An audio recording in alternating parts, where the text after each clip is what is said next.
Baik, bismillahirrahmanirrahim. Assalamualaikum warahmatullahi wabarakatuh. Jumpa lagi dengan saya di Abil Maiwa Channel. Jadi teman-teman, channel ini merupakan channel pendidikan tempat kita berbagi tentang aplikasi pendidikan Microsoft Office serta tips dan trik komputer. Jadi pada video kali ini Bapak Ibu ya, kembali lagi admin akan mencoba mengupdate informasi terbaru terkait P3K Guru di tahun 2022, yang mana di sini kita akan mencoba ya membahas ya final peta persaingan P2 P3 penentu kelulusan seleksi observasi P3K 2022 di sekolah induk ataupun di non sekolah induk. Jadi untuk saat ini kita akan bahas ya terkait P2 dan P3 yang tentunya menjadi salah satu berita terbaru ya untuk P3K Guru tahun 2022, bahwasanya di observasi itu sebenarnya ya ada penentu kelulusan ya, ada semacam peta persaingan ya antara V2 V3 yang nantinya menjadi penentu kelulusan seleksi observasi P3K 2022 baik di sekolah induk maupun di non sekolah induk. Oleh karena itu, bagi rekan-rekan guru yang baru pertama kali menemukan channel ini, silahkan tekan tombol subscribe ya dan aktifkan lonceng notifikasi agar setiap hari Bapak Ibu bisa mendapatkan update informasi terbaru dari kami. Baik Bapak Ibu, kita langsung saja to the point ya ke informasinya. Di sini Bapak Ibu bisa memperhatikan ya slide yang kami bagikan. Di sini ada ya tertulis penentu kelulusan V2 dan V3 di seleksi observasi P3K Guru tahun 2022, yang mana nantinya apakah ada peluang lulus ya yang mempunyai formasi di sekolah induk, tanpa formasi atau formasi berlebih. Inilah 4 keadaan ya, 3 keadaan yang dialami juga oleh P2 dan V3 menjelang setelah dilaksanakannya namanya seleksi observasi. Bapak Ibu perlu pahami ya, misalkan di sini ya, ini ada sekolah induk ya, ada guru induknya, kemudian ada formasi. Di sekolah yang kedua ini ada guru induk ya, statusnya V3, 2 formasinya. Di sekolah yang ketiga itu tidak ada formasi tetapi ada kebutuhan ya, ada kebutuhan dan ada guru induknya di situ V2. Dan di sekolah yang terakhir ini keempat ya, ada guru induknya P3 dan ada guru induknya 1 dan ada kebutuhan tapi tidak ada formasi. 2 sekolah ini tidak ada formasi Bapak Ibu ya. Nantinya kalau kita lihat dari segi status V2 ini, kalau memang di sekolahnya itu ada formasi, tidak ada formasi tetapi masih tersedia kebutuhan. Sedangkan di sini di sekolah yang kedua ini ada 1 guru honorer, dia adalah P3 dan ada 2 formasi, maka 1 formasi ini otomatis akan dipindahkan ke sekolah yang di sini. Ya, di sekolahnya yang si P2 ini Bapak Ibu ya, karena dia adalah posisi P2. Nah, nantinya di observasi ini antara 3 guru ini akan diobservasi sehingga nantinya akan ditentukan siapa pemenang berdasarkan nilai terbaik ya, usia dan masa kerja. Kalau nilainya sama maka akan melihat masa kerja ya. Kalau nilainya sama maka akan melihat usia. Usia sama maka secara otomatis akan melihat lagi masa kerja. Seperti itu Bapak Ibu ya. Logikanya seperti itu. Nah, ini terkait dengan kesederhanaan kalau kita membahas ini Bapak Ibu ya.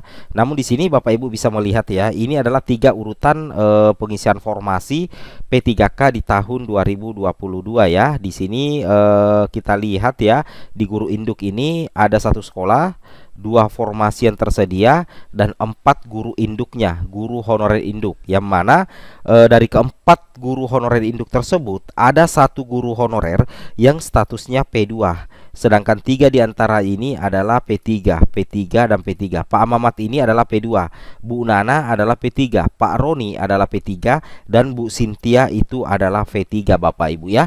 Nah, jadi kalau kita lihat status, karena ini adalah statusnya V2, maka secara otomatis nantinya dia akan menjadi prioritas untuk diobservasi ya. Jadi Pak Mamat ini kebetulan keempatnya ini memiliki nilai yang sama, maka Pak Mamat ini akan lolos Bapak Ibu ya, akan lolos mengisi 1 pos formasi di sini di sekolah induknya karena dia adalah V2. Sedangkan yang P3 ini ada Bu Nana, Pak Roni dan Bu Sintia akan memperebutkan 1 formasi lagi Bapak Ibu ya, akan memperebutkan 1 formasi lagi dan di sekolah induk. Ini untuk yang sederhananya Bapak Ibu ya. Nah, misalkan Bu Nana nilainya 100, Pak Roni juga nilai akhirnya 100 dan Bu Sintia juga nilai akhirnya 100. Berarti sama Bapak Ibu ya. Karena nilainya sama, maka akan dilihat usia. Anggaplah usianya ini 40 tahun ya, Bu Nana. Pak Roni juga adalah 40 tahun dan Bu Sintia adalah 40 tahun. Nah, kita perhatikan sama-sama P3 Bapak Ibu ya. Nah, kebetulan di sini untuk Bu Nana ya, untuk Bu Nana itu dia 40 tahun, tetapi dia lahir di bulan Januari misalkan ya, di bulan Januari. Sedangkan Pak Roni dia usianya 40 tahun, lahir di bulan Februari. Sedangkan Bu Cynthia lahir 40 tahun, lahir di bulan Maret. Jadi secara otomatis kalau kita lihat Bu Nana ini adalah dialah yang paling tertua berdasarkan usia. Dia tua 1 bulan Bapak Ibu ya dari Pak Roni dan Bu Cynthia. Meskipun sama-sama 40 tahun, tapi Bu Nana ini tua 1 bulan dari Pak Roni dan Bu Cynthia. Karena Bu Nana ini usianya dia lahir di bulan Januari ya, usia 40 tahun. Sedangkan ini lahir di bulan Februari, sedangkan Bu Cynthia lahir di bulan Maret. Jadi otomatis Bu Nana ini usianya lebih tua 1 bulan dari Pak Roni dan lebih tua 2 bulan dari Bu Cynthia. Jadi secara otomatis karena nilai akhirnya sama, maka Bu Nana inilah yang akan mengisi satu pos formasi lagi di sekolah induk ini. Jadi Pak Roni dan Bu Cynthia ini tidak Bapak Ibu ya, seperti itu. Ini untuk kesederhanaan pembahasan kita pada hari ini. Nah, kemudian kalau kita lihat peta persebaran ya, kalau kita lihat ya peta persebaran, ini ada sekolah A, sekolah C, sekolah B ya. Di sini ini adalah merupakan peta persebaran. Ini adalah kondisi formasi dalam instansi. Jadi ini lebih luas karena kita membahas satu instansi. Ini adalah contoh saja Bapak Ibu ya. Ini adalah contoh saja. Misalnya sisa formasi ya, sisa formasi untuk formasi guru kelas SD di instansi Cemara ya, kita katakan instansi Cemara. Itu untuk formasi guru kelas itu sisa formasinya 50 yang akan diperebutkan untuk P2 dan P3. Sedangkan untuk formasi guru PAI SD itu 20, formasi PJOK SD itu 15, formasi PJOK SMP itu 9. Nah, jadi kalau kita lihat untuk formasi guru kelas ini sisa formasinya 50. Sedangkan jumlah guru P2 yang ada di instansi di sini, instansi Cemara itu 5 P2 untuk guru kelas SD, sedangkan 200 guru honorer P3 Bapak Ibu ya untuk formasi guru kelas SD. Jadi nantinya yang akan lulus di sini itu adalah disesuaikan dengan sisa formasi yaitu 50. Jadi ada sekitar 155 yang tidak lulus Bapak Ibu ya. Karena ini berlebih. Jumlah P2 dan P3 205, sedangkan formasi P2 formasi guru kelas SD untuk P2 dan P3 itu cuma 50. Nah, sedangkan yang P2 ini kan ada 5, berarti yang 5 ini nantinya dia akan diprioritaskan untuk masuk di kategori lulus Bapak Ibu ya, karena dia P2.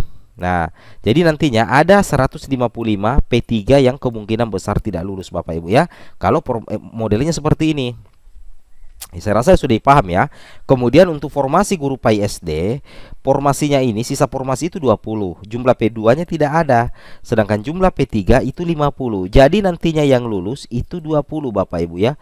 20 yang dinyatakan lulus observasi, sedangkan 30 nantinya ini tidak lulus observasi kalau kita berhitung jumlah formasi. Sedangkan formasi PJOK, kalau kita lihat sisa formasi itu 15. Jumlah P2-nya 1.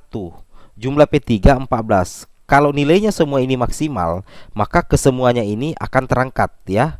Akan terangkat karena pas-pas 1 P2 kemudian 14 P3 ya, berarti tidak lulus ini 0.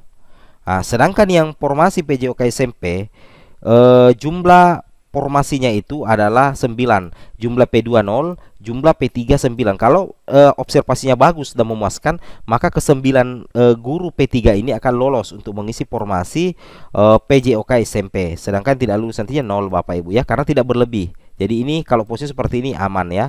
Ada semuanya rata-rata lulus kalau hasil observasinya nanti itu memuaskan.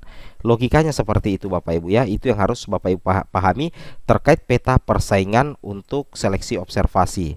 Oke. Nah, terkait dengan hal ini Bapak Ibu perlu pahami ya bahwasanya untuk pengolahan hasil penilaian kesesuaian untuk V2 dan V3 itu sementara berlangsung Bapak Ibu ya, karena dimulai dari tanggal 3 sampai dengan tanggal 13 Desember 2022 itu sementara berlangsung proses hasil penilaian kesesuaian. Jadi secara otomatis untuk penilaian kesesuaian dari BKPSDM sendiri dengan apalagi ya, dari BKD dan Dinas Pendidikan itu sebenarnya sudah selesai Bapak Ibu. Jadi sekarang kalau kita melihat jadwal dari Panselnas itu sementara pengolahan hasil penilaian sekarang tanggal 5. Nah, sedangkan berakhir hasil pengolahan hasil penilaian kesesuaian itu tanggal 13 Bapak Ibu ya. Seperti itu. Assalamualaikum warahmatullahi wabarakatuh.